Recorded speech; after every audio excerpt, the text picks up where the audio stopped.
Hey, fifth graders. So I'm trying a self-filming, so this is kind of an experiment. But we did these really awesome crossbody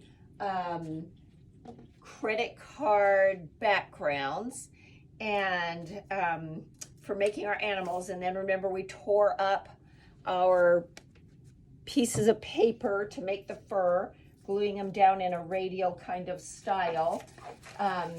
Mine is glued down a little bit like that, a little bit too glued down. But we're gonna paint a background again so that we can glue a fewer radial things and still make that fur background. So I want to remind you how to do some crazy like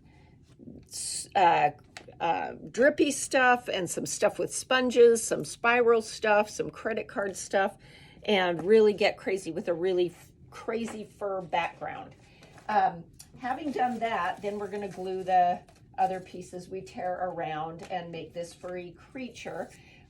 With you, I've done some eyes and nose that we did with white paint. And so today, the purpose of this and nose is to take our oil pastels and do a little tutorial about how to make the eyes that we painted with our black tempera into cool looking eyes. And also our cat noses, we didn't do gray. This is our dog nose that we painted, but the cat noses we left just free of any paint, and we're gonna put pink oil pastel in there.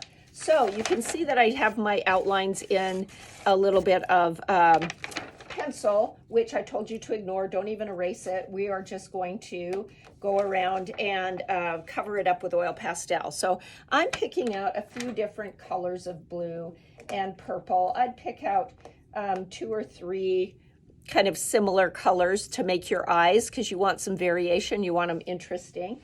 And then you just start with that first level. And I kind of do the, I don't know, the lighter one in the middle maybe, and just go around. I hope you can see that all right as I just go around. And you can do back and forth or just around. Then I take my next darker piece and go around that, kind of bumping up against my other color of blue. And then another kind of a little more aqua color, giving it a third kind of go round.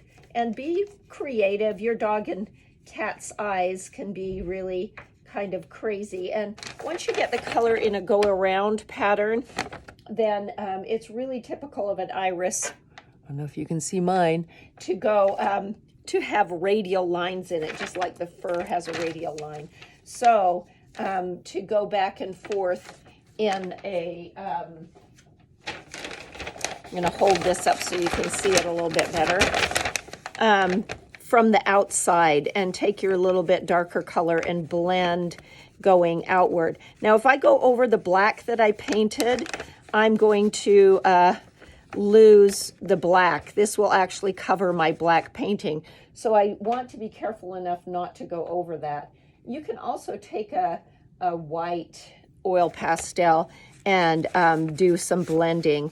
That actually looks really pretty, and it lightens it up. And you can, where you've left those little white dots for the eyes, you can put them in a little bit more, and you can add a little bit of lightness right in that area, because the light will be hitting your irises in the same place. And just kind of blend that around so it's this really beautiful color. You can keep blending and adding different colors, even adding a little bit of green in there. Why not? You know, there's lots of varied things to make your eyes very interesting looking. So once you get that done, you can do both eyes that same way. Or, you know, there was somebody that said they had a husky dog and they were going to do one green eye and one blue eye, or one brown eye and one blue eye. When you're doing a brown, you do the same thing. I went around and around, and then I went, you can see the darker one that I did in more of a ring fashion, and then those radial lines coming out really make it a little bit more interesting. They blend a little bit more, and they bring some highlights in. So that's all you have to do for that. And for the nose, the same thing. You'll get a little bit of pink. You'll get two different types of pink, one darker and one lighter.